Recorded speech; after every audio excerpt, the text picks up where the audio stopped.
Em 2013, protestos que ocorreram por conta do aumento do tarifaço de ônibus decidiram o rumo de dois grandes movimentos. Os protestantes se organizaram para congestionar as vias e também impedir a passagem de funcionários públicos para os devidos órgãos. E no meio de tantas pessoas, um novo grito surgiu: "Vem pra rua", que mais pra frente deixaria de ser apenas um grito durante o protesto e passaria a ser um movimento de direita muito reconhecido no Brasil. Aproveitando da comoção nacional, um segundo movimento começou a emergir, porém dessa vez com temas que iam além das que já estavam presentes na manifestação. O MBL, sigla para Movimento Brasil Livre, surgiu durante as manifestações, porém foi concretizado formalmente apenas no ano seguinte. Ele possui uma visão liberal de direita, porém ele tinha algumas pautas que iam além das manifestações presentes no ano. Enquanto lá eles gritavam "fora tarifa", aqui eles gritavam "fora corrupção". Esses dois movimentos definiram como seria a nova direita no Brasil. Porém, o que iria acontecer com os dois com o fim desses protestos?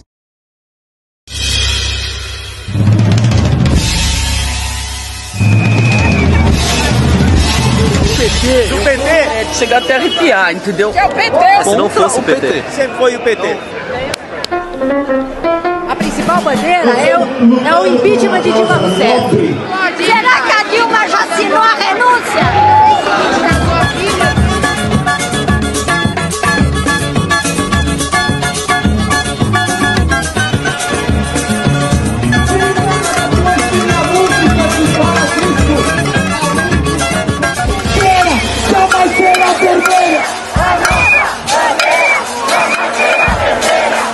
Não é que eu voto no PSB, eu voto contra.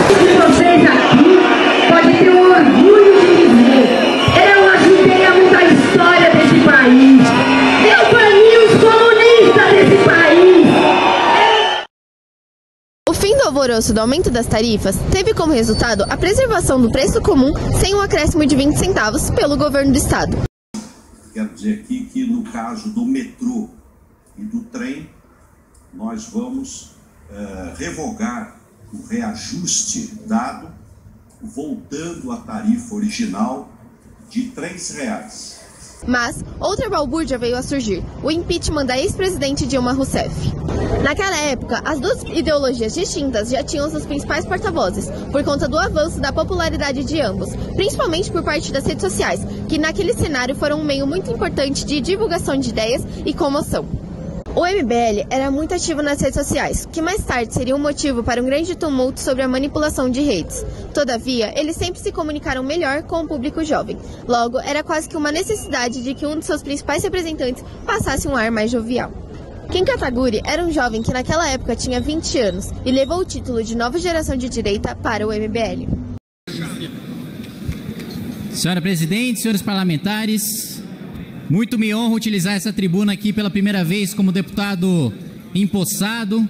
Quero, antes de qualquer coisa, agradecer os 465 mil brasileiros que acreditaram em mim e me conferiram esse mandato. Dizer também que venho justamente para tentar retomar e trazer a renovação e a esperança na política que se perdeu, combater a demonização da política. Acho que todos os colegas aqui sabem que para a população em geral, infelizmente, a imagem que político tem hoje é a imagem de ser ladrão. Junto com ele havia outra figura de extrema importância, que se chama Renan Santos, que além de ainda ser um dos principais representantes do MBL, é um dos fundadores, que atua na criação da identidade do movimento e na atuação no mesmo. Para entender melhor como a MBL surgiu e como se porta nos dias de hoje, vamos ouvir a perspectiva de alguns porta-vozes. Eu sou Israel Russo. Eu sou coordenador nacional do Movimento Brasil Livre.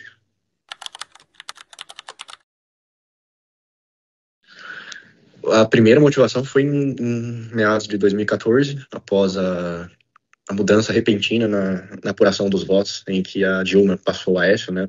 Acho que quem viveu essa época lembra muito bem. E ali houve um sentimento de que parte do Brasil foi passado para trás. Boa noite, Boris Casóis. Mais números oficiais do TSE que mostram que nós já temos, neste momento, 80% das urnas apuradas em todo o país. Vamos agora, então, saber como estão como está a divisão de voto. A Dilma Rousseff do PT tem 45% dos votos, José Serra do PSDB tem 33% dos votos e Marina Silva do PV tem 20% dos votos válidos. E surgiram as publicações, principalmente por meio do Facebook, que ainda era muito forte na época, fazendo uma convocação para as pessoas irem às ruas. E como um resquício daquela movimentação que aconteceu em 2013, do movimento Passe Livre, né? Que na verdade era um movimento muito mais à esquerda e que, de certa forma, ele não representava e tão pouco tinha o mesmo público da manifestação de 2014, né? Altera completamente. E até mesmo do Não Vai Ter Copa, que foi uma movimentação do Boulos ali, e que não engajou tal como engajou quando saiu aquela classe média nas ruas em 2014. Então ali foi a motivação inicial, né? O desconforto com o sistema político e o desconforto com uma vitória eleitoral que não refletia a realidade de boa parte do país.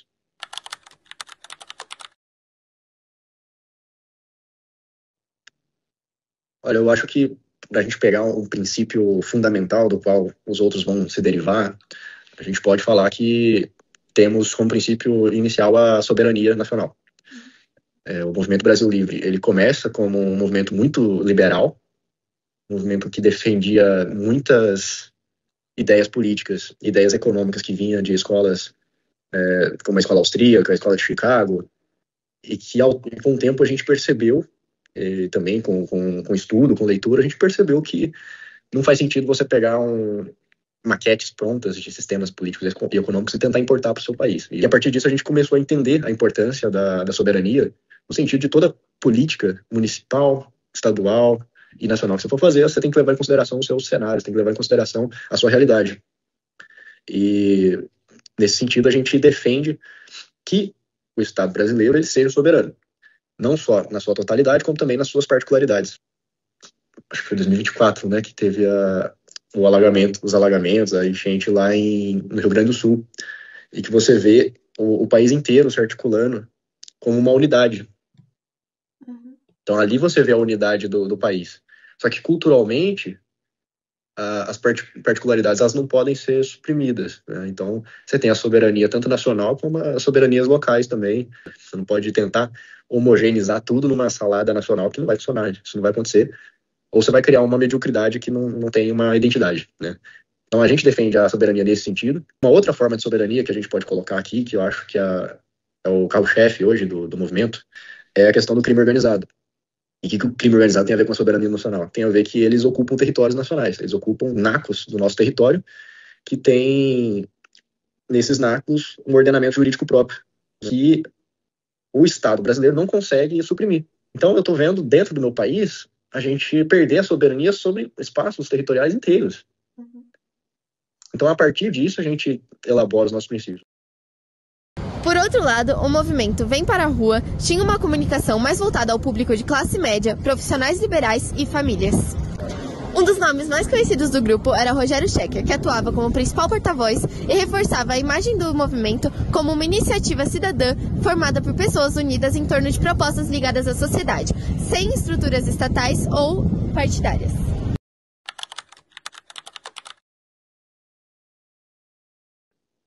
Olha, a gente sabe que o movimento ele teve uma participação fundamental no processo político de impeachment da Dilma Rousseff, de levar as pessoas às ruas, de fazer articulação política no Congresso, né? É uma parte que as pessoas talvez não conheçam tanto, mas que a articulação com Eduardo Cunha, por exemplo, com o PSDB na época, foi também intermediado, né, pelo Movimento Brasil Livre entre as ruas e o Congresso. O MBL participa desse processo político. O MBL participa também do processo político que leva à prisão do Lula, né? E também participa diretamente da reforma trabalhista, do Michel Temer, participa da ideia da reforma previdenciária, só que não aconteceu no governo Temer, mas isso tudo a gente teve uma participação direta e depois a gente teve uma roda do Dharma girando que a gente ficou completamente decepcionado, porque o PT voltou ao poder, a Dilma está no banco do BRICS e o Lula é o presidente, né? Então tudo que fez deu a volta. E assim, é uma coisa relativa essa questão Lula voltar, porque os próprios bolsonaristas atribuem ao MBL a vitória do Lula, né? Por a gente ter feito campanha pelo voto nulo. Agora, o MBL, se a gente for falar de impacto no debate público, a gente vai ter muitos exemplos. Mas o mais recente, é claro, é a questão do combate e da declaração de guerra ao crime organizado, que se reflete não só, por exemplo, na prisão do Oruan. Isso é um reflexo das ideias, né? E depois a própria operação no Rio de Janeiro, que está recente aí também, que é um reflexo e uma tentativa de dar aquilo que a população quer. Então você vai começar a perceber que fora do MBL, muitos políticos estão começando a adotar esse discurso do enfrentamento ao crime organizado. Então o MBL ele consegue pautar politicamente muitas coisas, né? Fazer levantar espinhas dorsais ali de discussões que vão levantar muitos outros agentes políticos que não são do MBL, mas que vão participar disso de forma direta, né?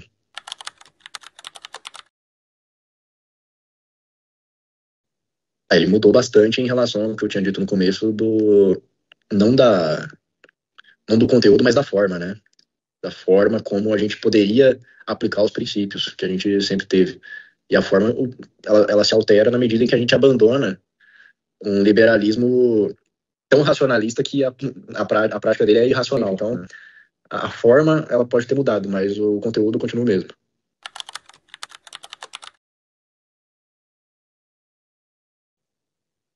Em 2013, eu acho que foi quase zero, porque a gente não participou diretamente da organização dessas manifestações, né? Só que a participação nossa, ela começa efetivamente em 2014, né? Como participação como liderança, né? Como quem estava tocando a manifestação, quem estava organizando, quem contratava os carros de som, os caminhões, os pichulecos, né? Que ficou famoso do pato, né? Tem aquele pato gigante, quem vai pagar o pato?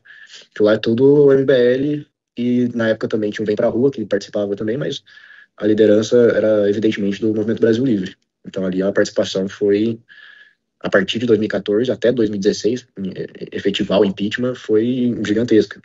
Não, como eu disse, não só ali, como também em outras ações, né? Teve a famosa jornada até Brasília, que o MBL ele vai caminhando de São Paulo até Brasília para fazer um ato simbólico do que as ruas em São Paulo, que tinha ali reunido mais de 1 milhão de pessoas na Paulista, estava simbolicamente caminhando até Brasília para levar aquelas demandas para o Congresso, né? Os manifestantes contra e a favor do governo têm movimentado as ruas de várias cidades brasileiras. Na capital federal, um grupo protestou nesta quinta-feira pedindo o impeachment da presidente Dilma Rousseff. Em São Paulo há um lugar que ficou marcado pelos encontros do MBL. Ele se chama MASP. Fica aqui na Avenida Paulista. O vão livre do museu foi reconhecido por ser um dos principais pontos de encontro de diversos partidos políticos, por estar do lado de duas das principais avenidas do Brasil e também por estar perto das principais estações de metrô de São Paulo. Por isso, o MBL adotou esse lugar como o principal ponto de encontro para suas manifestações. Muitos dos movimentos que antecederam o impeachment da ex-presidente Dilma Rousseff aconteceram exatamente nesse lugar. Também por isso que o MASP foi considerado os principais lugares para a reunião de diversos movimentos políticos. Após os protestos de 2013, os movimentos ampliaram suas pautas. O MBL, já estruturado, organizou diversos movimentos em 2015 a favor de ir contra e falar mal do governo federal e focar em pautas econômicas. Em 2016, o MBL e o Vem Pra Rua foram dois movimentos protagonistas que antecederam o impeachment da ex-presidente Dilma Rousseff. Nos anos seguintes, o MBL passou a atuar em debates legislativos, defendendo pautas como a reforma da Previdência, reformas econômicas e privatizações. O movimento investiu em mobilização digital, argumentações técnicas e notas públicas para convencer o Congresso. Meu nome é Juliana Lima, eu sou vice-prefeita em Meridiano, sou membro do Movimento Brasil Livre.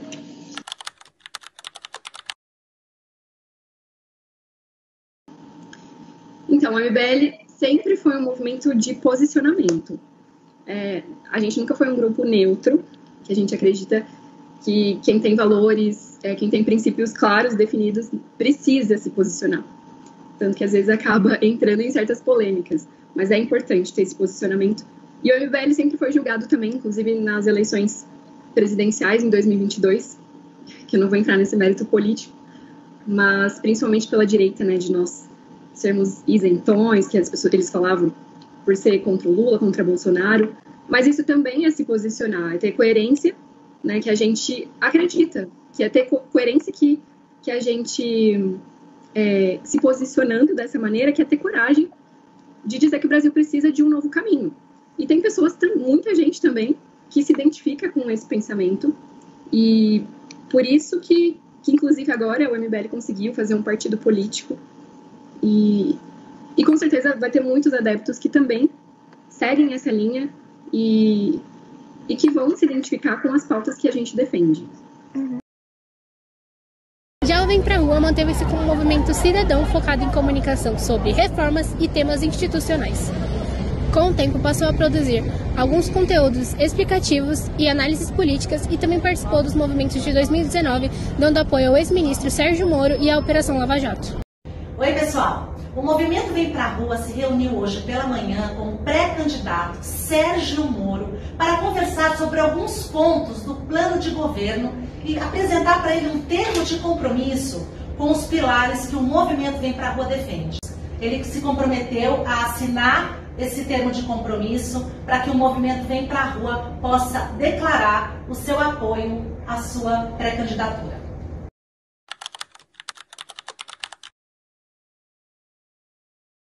Bom, a mensagem é muito clara, né? A política precisa de gente nova, com coragem, com propósito.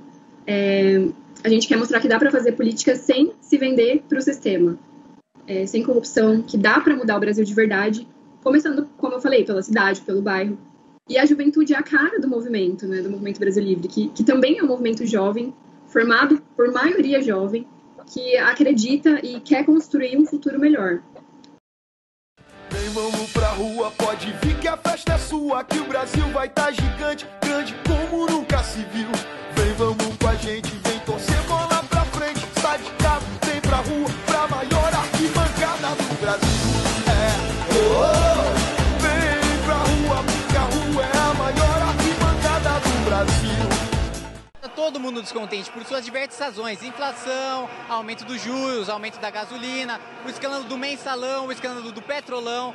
Então, cada um tem sua razão, mas a maioria da população brasileira está indignada com o governo Dilma. Vem pra rua, porque a rua é a maior